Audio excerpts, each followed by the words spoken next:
गांव की बहू का आलू पराठा, शहरी बहू का ब्रेड पिज्जा।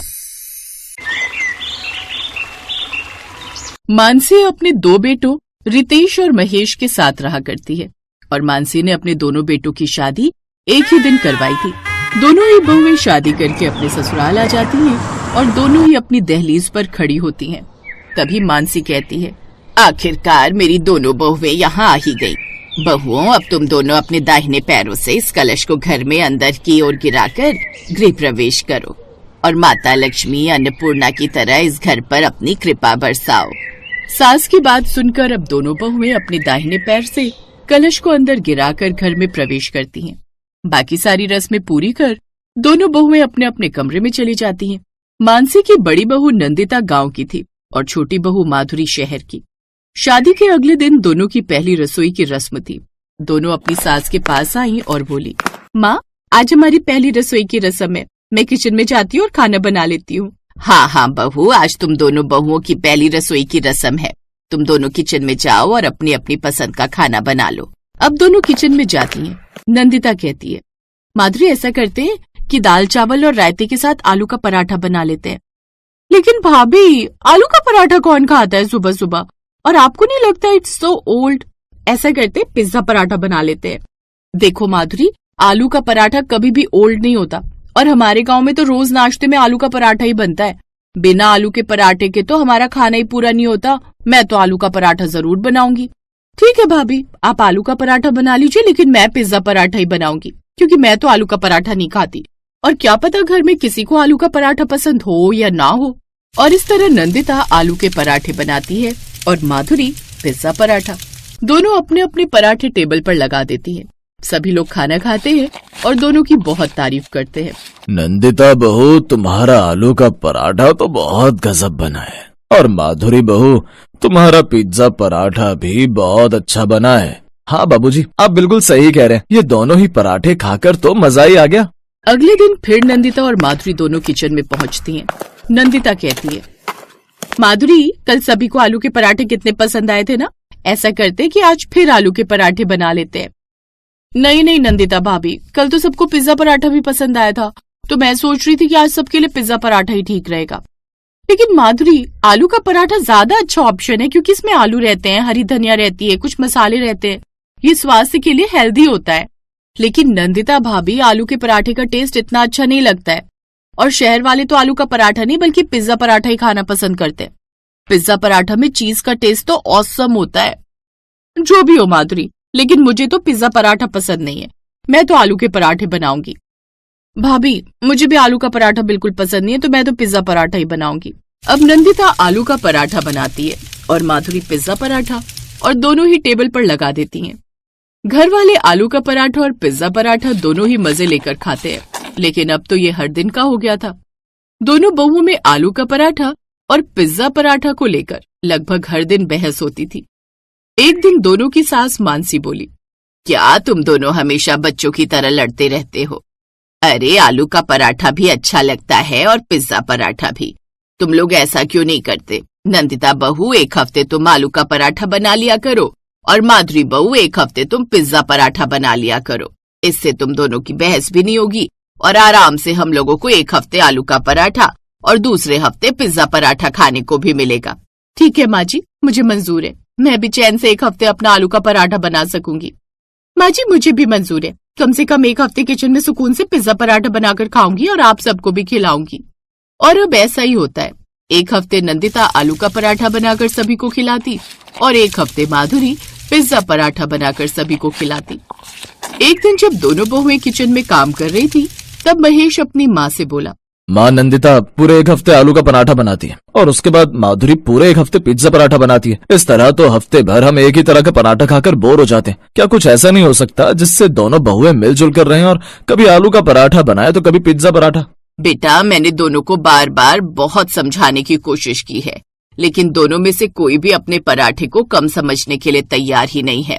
और झगड़ा तो बस इसी बात का है कि दोनों मिलजुल कर पराठे नहीं बनाना चाहती।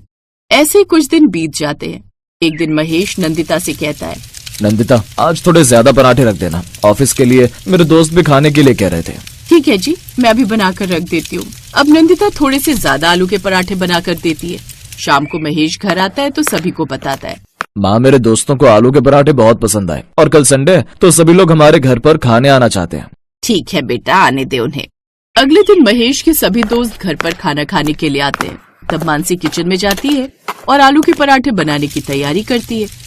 इधर माधुरी सबको खाना लगाने की तैयारी करती है। मानसी किचन में आती है और कहती है, बेटा सभी लोग खाना खाने के लिए बैठ गए हैं, लेकिन तेरे पराठे तो बहुत धीरे धीरे बन रहे हैं। इतने सारे लोगों को ऐसे कैसे पराठे सर्व करेगी तू? माँ, आलू के पराठे तो गरम गरम ही अच्छे लगते हैं, इसीलिए मैंने सोचा कि सभी लोग आएंगे तभी बनाऊंगी। पर मैंने ये तो सोचा ही नहीं कि इतने सारे लोगों को मैं एक साथ सर्व कैसे कर पाऊंगी।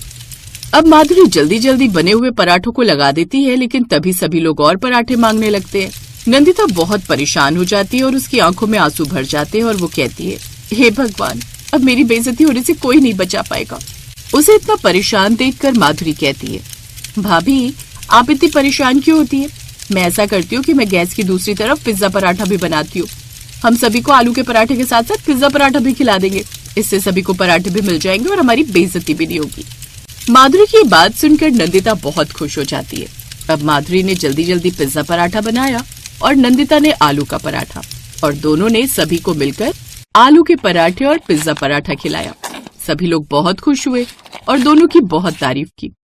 उनके जाने के बाद नंदिता बोली, माधुरी तुम्हारा बहुत बहुत शुक्रिया, आज तुम नहीं होती तो मेरी बहुत बेइज्जती होती। भाभी अपनों को शुक्रिया नहीं कहते, और आज मुझे भी ये बात समझ में आई कि हम दोनों बहुओं को मिलजुल कर रहना चाहिए और एक साथ काम करना चाहिए।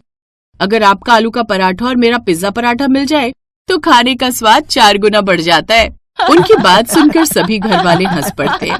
अब वे दोनों साथ मिलकर रहती और साथ मिलजुल कर आलू का पराठा और पिज्जा पराठा बनाती और सभी को खिलाती हैं।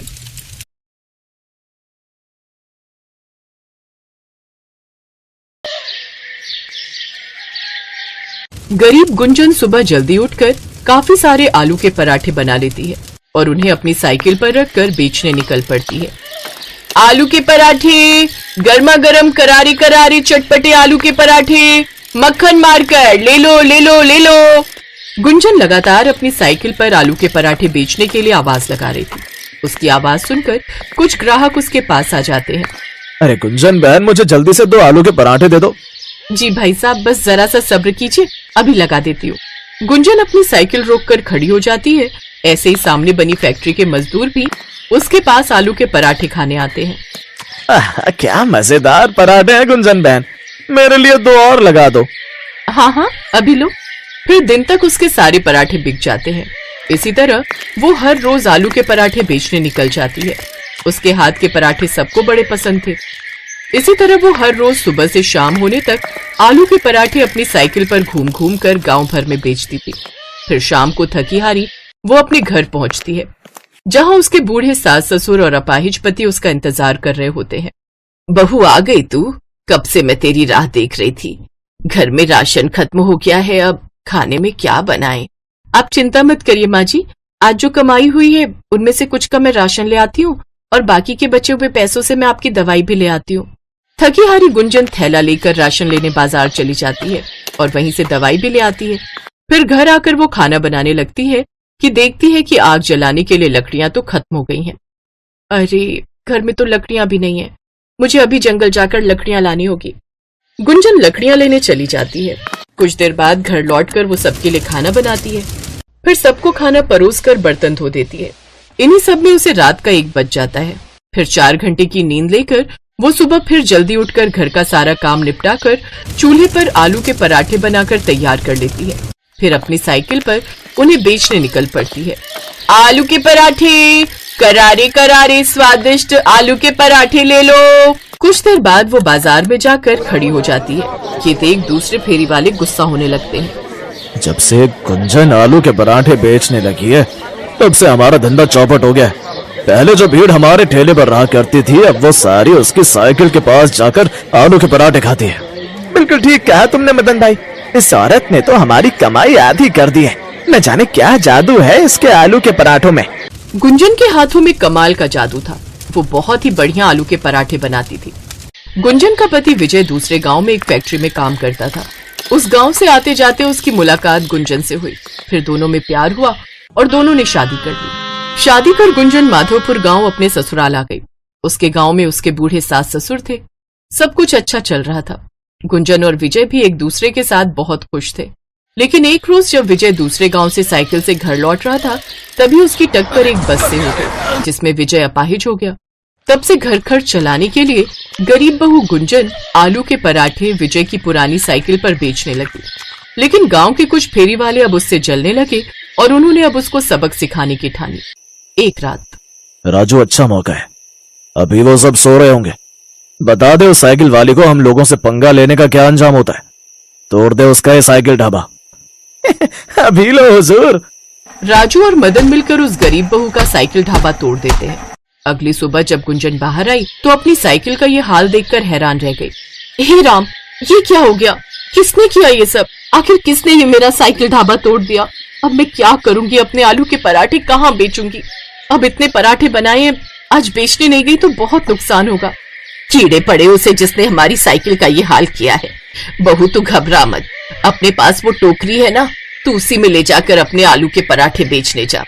अपनी सास की बात गुंजन को सही लगती है और वो टोकरी में आलू के पराठे और माखन सर पर रखकर बेचने निकल पड़ती है।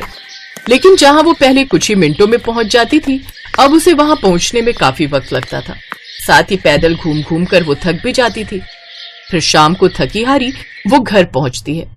क्या हुआ गुंजन, तुम्हारा चेहरा क्यों उतरा हुआ है? आज साइकिल न होने के कारण मैं ज्यादा जगह पराठे बेचने नहीं जा पाई, जिससे आज ज्यादा बिक्री भी नहीं हुई और पराठे भी काफी बच गए। ये सब मेरे कारण ही हो रहा है ना। काश ना मैं अपाहिज होता और ना तुम्हें इतने दुख देखने पड़ते।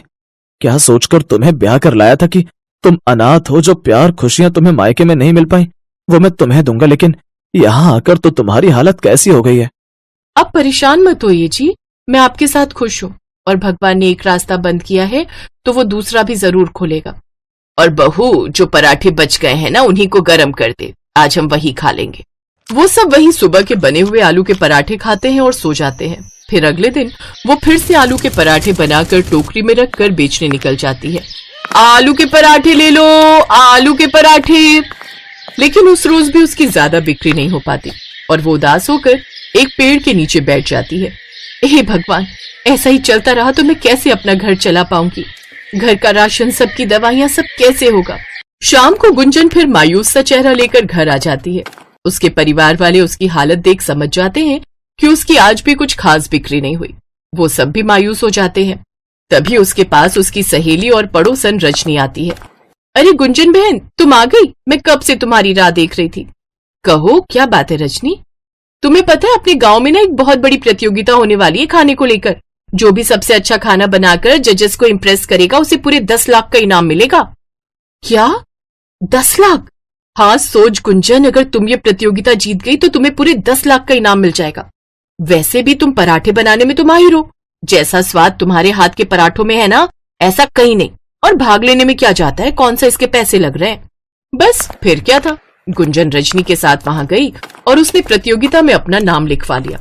3 दिन बाद प्रतियोगिता का दिन भी आ जाता है, जहां और भी कई अच्छे घरों की औरतों ने पार्टिसिपेट किया होता है। उन औरतों को देख वो घबरा जाती है। हे भगवान, इन सबको तो मुझसे अच्छा खाना बनाना आता होगा। हे प्रभु, मेरी रक्षा करना। प्रभु का नाम लेकर गुंजन खाना बनाने लग जाती है। वो आलू के मजेदार पराठे बनाकर तैयार कर लेती है। कुछ ही देर में पूरे हॉल में आलू के पराठों की महक फैल जाती है। फिर जजेस अपना फैसला सुनाते हैं। यहाँ पर कई बड़े बड़े घरों की महिलाएं भी शामिल हैं, जिन्होंने कई महंगी महंगी और नई डिशें बनाई हैं। लेकिन जो स्वाद तुम्हारे हाथों के आलू के पराठों में है, वो कहीं भी नहीं। इसीलिए इस प्रतियोगिता को तुम जीत गई हो, साथ में 10 लाख का इनाम भी। ये सुनकर गुंजन बहुत खुश होती है। अब वो उन पैसों से एक पक्का घर बनवाती है, साथ ही गांव के बाजार में अपना एक ढाबा खोल लेती है और उसमें आलू के पराठे बनाकर बेचने लगती है, जिससे उसकी खूब कमाई होती है और अब वो अमीर हो जाती है। अब गुंजन की गरीबी दूर हो जाती है और वो खुशी खुशी अपना ढाबा चलाती है।